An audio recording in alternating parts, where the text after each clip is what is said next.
Como cada semana le agradezco a Federico Berrueto que nos acompaña aquí en la revista. Federico, bienvenido. Muchas gracias, un placer. Bueno, Federico, sigue la novela Gertz Manero contra Scherer o Scherer contra Gertz. ¿En qué va esto? Mira, bueno, yo creo que ya se llegó a una definición. El juez el día de ayer, pues, desestima el caso o la denuncia o los señalamientos de la Fiscalía General de la República y con ello, pues, los abogados pues, ya quedan liberados, por decirlo, de cualquier responsabilidad. La Fiscalía, como suele suceder en este tipo de casos, bueno, pues todavía recurre a la impugnación del acto de autoridad, etcétera, pero yo no le vería ya mayor futuro. Pero mira, esto sí nos obliga a una reflexión. Tenemos que pensar seriamente este recurso excepcional que se llama el criterios de oportunidad. Es decir, cuando un imputado, eh, seguramente responsable, lo que hace es hacer una serie de señalamientos de delitos más graves o de superiores para con ellos eludir la acción penal. Es una figura parecida a la del testigo protegido. Ujú. El problema es que el incentivo de mentir, de Es alto. manipular, es altísimo. ¿Por qué? Porque si a ti tu destino es la cárcel, pues te acoges de cualquier medio para evitarlo. Eso es de sentido común. Y creo yo la manera como se ha ido utilizando. Tenemos dos casos emblemáticos, Emilio Lozoya y ahora Juan Collado. Los dos, todos los elementos que tenemos a nuestro alcance, pues nos hacen pensar que hay una responsabilidad penal y que el destino de ellos seguramente va a ser la cárcel.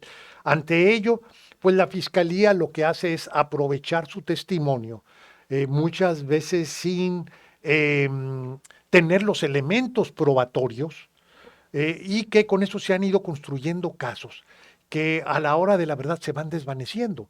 Entonces, en el caso particular creo que ya esto concluye, es mi opinión, pero sí creo que se tiene que revisar la institución de criterios de oportunidad. Oye, bien lo dices cuando comentas lo de Lozoya y lo de Collado, porque el que se ahoga no repara de lo que se agarra. Pues, Entonces, pues, si para no ahogarse se está agarrando de lo que sea, así sea mentira, ese es un problema. así es, y además creo yo que ahí la fiscalía debiera ser más cuidadosa, sobre todo en términos de prueba. No basta el testimonio, ¿Mm? no bastan señalamientos o indicios.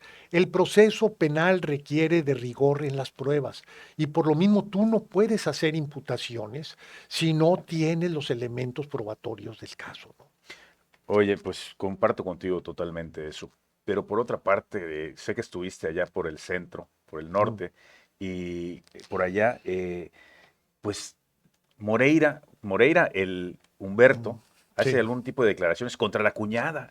O sí. sea, los priistas contra los priistas. Más bien dice que Hidalgo lo va a ganar Morena. ¿Cómo está eso? ¿O cómo estuvo que estuviste por allá? Bueno, el hecho es de que el exgobernador Humberto Moreira hace declaraciones en el sentido de que la elección en Hidalgo la va a ganar Julio Menchaca, el candidato de Morena, y además pues hace algunas insinuaciones no muy amables hacia su cuñada y eventualmente hacia su hermano. Pero bueno, aquí hay una historia de por medio, si me permites. Ah, Humberto fue un gobernador que le dio, pues digamos, un relieve político al Estado, porque es el momento en el cual los gobernadores del PRI se vuelven figuras prominentes. Y él establece un acuerdo con Peña Nieto, gobernador del Estado de México, y Coahuila se vuelve una suerte de palanca en lo que eran las competencias electorales. El encargado de eso era Rubén Moreira, el hermano. el hermano que era diputado federal y que era presidente del PRI en el estado. Pero el abuso de los recursos y la desviación de recursos de las cuales es imputado el gobernador Humberto Moreira, el que lo opera es Rubén Moreira.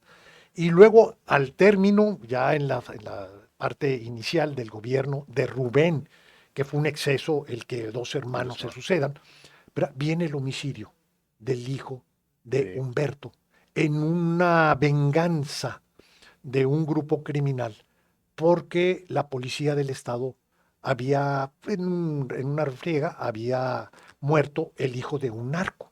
Ujú. Entonces, al morir el hijo de Humberto, en una forma además muy lamentable, muy desastrosa, y un muy buen muchacho, por cierto. Esto ocurrió en Ciudad Acuña. El problema es que Humberto se siente pues traicionado Por el hermano. por el hermano que no tuvo el cuidado, etcétera, y además también se siente traicionado porque su desprestigio, recordemos que él tuvo que dejar la Dirección Nacional del PRI por un escándalo respecto a la deuda que había contraído el Estado, y finalmente, digamos, es una historia donde Humberto, teniendo además habilidades singulares para la política, le ha tocado pagar muy, muy severamente el desprestigio derivado de las decisiones de Rubén. Y Rubén ahora es el priista más prominente, incluso por encima de Alejandro Moreno. ¿Por qué? Porque es el coordinador de la Junta, perdón, el presidente de la coordinación la Junta de Coordinación Política de la Cámara de Diputados. Y esto, bueno, todas las reformas se procesan a través de él. El Parlamento abierto, todo lo que ocurre es a través de él. Y además, Rubén es una persona, sin duda alguna, con destreza y habilidad política, pero finalmente, pues hizo capital a costa del hermano. Así que quiero entender que Humberto, que fue allá a un funeral de un exgobernador, al momento que lo aborda la prensa, pues no se aguanta y tiene que sacar de su ronco pecho, pues un sentimiento de agravio explicable por estas consideraciones que te he dicho. Esto, estamos hablando de un pleito familiar. O sea, se está llevando al plano político, público, un pleito familiar.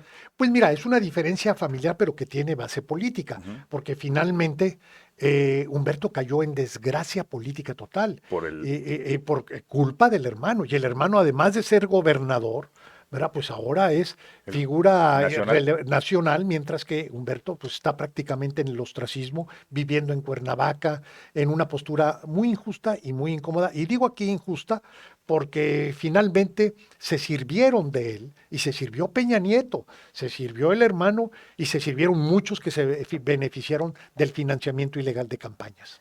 Bueno, pues comparto contigo, veremos cómo termina esa novela. Evidentemente, el resultado se verá después de la elección de Hidalgo. El resultado se verá de la elección de Hidalgo y ahora que estamos hablando de elecciones, pues perfila que Morena va a tener buen resultado. El único estado donde se ve incierto es Durango, se ve competida, y por otro lado Aguascalientes, que ganaría el PAN. ¿Cómo deja eso a Morena? ¿Y cómo deja eso a la oposición? Porque es toda la oposición que está frente a Morena, Pues a Morena, en varios lugares. A Morena bien, si pierde Durango, pues va a ser incómodo, pero de cualquier forma, pues va a ganar casi todo. Para el PRI es desastroso porque pierde Oaxaca, pierde Hidalgo, y la posibilidad que tendría que es en Durango, pues a lo mejor no la alcanza. Pero al PAN también le va mal, Quintana Roo puede perder hasta el registro. le puede ir muy mal PRI. Bueno, todo eso se perfila, pero fíjate, Quintana Roo es un arreglo nuevamente Rubén Moreira.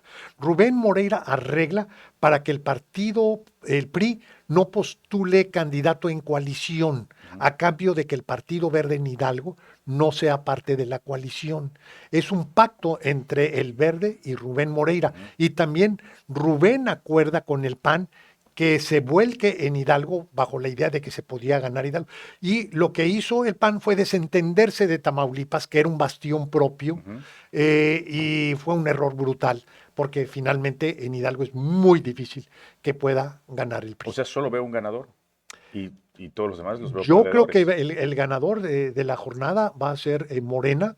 Si en Durango ganar el PRI sería un triunfo notable, pero pues como decía, es una elección todavía bastante incierta. Bueno, pues le agradezco mucho a Federico, como cada semana que está aquí con nosotros. Nos vemos, Federico. Claro que sí, como siempre, un placer estar Nos aquí damos con un ustedes. corte y volvemos.